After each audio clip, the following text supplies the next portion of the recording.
Dobar dan i dobrodošli. Danas vodene bojice i maskiranje. Idemo. Za probu uzet ću komadić akvarel papira i školske mape i na njemu ću pokazati dva načina, pod navodnicima, maskiranja u radu s akvarel bojama. Lijepim papir sa svih strana, nekoliko komadića ljepljive trake lijepim po papiru, taj dio papira boja ne može pokriti. Taj dio smo, pod navodnicima, maskirali. To je u biti najjednostavniji način maskiranja, nedostatak je jedino što bi teško krojili složene oblike iz ljepljive trake. Drugi način maskiranja je da koristimo tekućinu za maskiranje. Postoje razni proizvodi, koristio sam ovaj, na taj način možemo kistom naslikati masku, odnosno dio papira koji želimo zaštititi da ga boja ne pokrije. U ovom slučaju vidjet ćemo da će taj dio papira ostati nedirnut, odnosno bijel. Ovakve oblike bi jako teško složili iz ljepljive trake, ali vrlo lako ih izvedemo kistom. Nakon što je naša, pod navodnicima, maska potpuno suha, možemo krenuti s bojom. Cijeli papir pokrivam bojom. Ako bi želio da mi neki dijelovi slike ostanu bijeli, a ne koristim maskiranje, morao bi pažljivo slikati oko tih dijelova i paziti da ih ne obojim. U ovom slučaju mogu cijeli format papira preći bojom jer sam neke dijelove zaštitio. Kad se boja osuši, krećem s uklanjanjem maske. Prvo skidam ljepljivu traku, vidimo da je papir ispod ostao nedirnut i sad imamo kontrast između bijeline papira i boje. Nakon toga uklanjamo tekućinu za maskiranje. Boja mora biti potpuno suha, a ako je boja mokra, skinut ćemo, odnosno potrgati dijelove slike. Masku možemo skidati suhom krpicom ili komadićem papira. Tekućina je u biti lateks, guma. Vidimo da se rasteže prilikom uklanjanja. Vidimo da se maska skida vrlo lako. Moramo paziti da je ne ostavimo predugo na papiru jer bi se onda teže skidala. Najbolje je ukloniti čim se boja osuši ili barem u roku jednog dana. Pogledajmo kako to izgleda kad je sve čisto. Idemo sad na malo kompliciraniji primjer. U jednoj od prijašnjih lekcija crtali smo ptice i ribe iz jednog poteza, odnosno iz jedne neprekinute linije. Prisjetimo se malo kako je to izgledalo.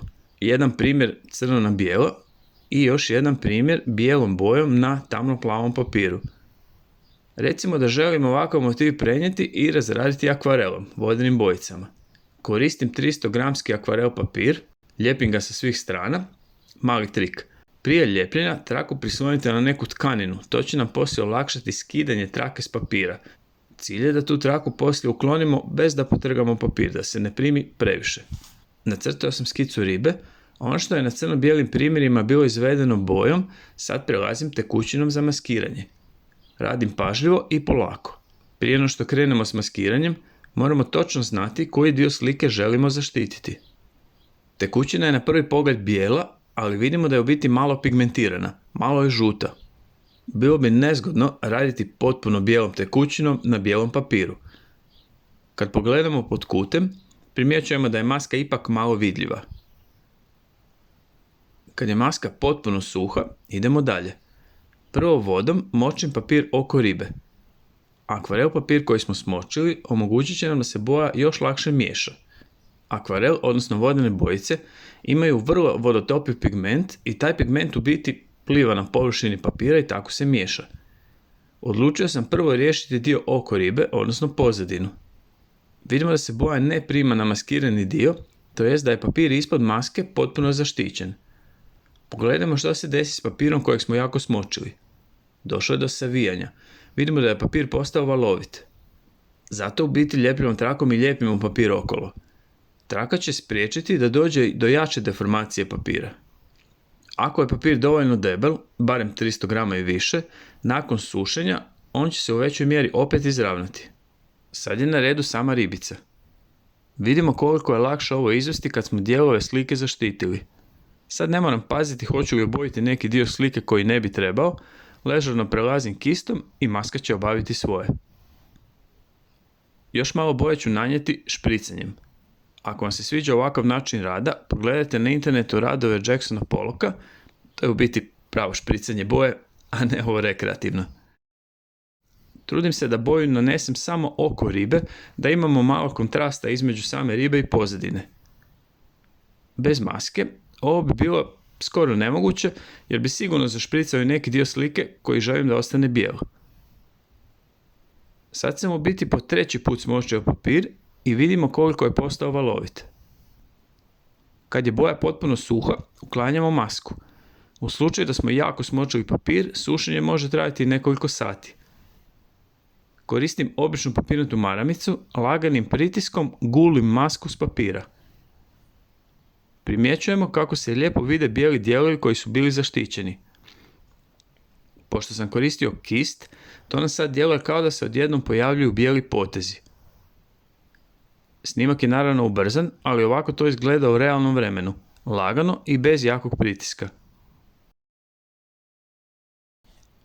Ako želimo, možemo još dodati par detalja.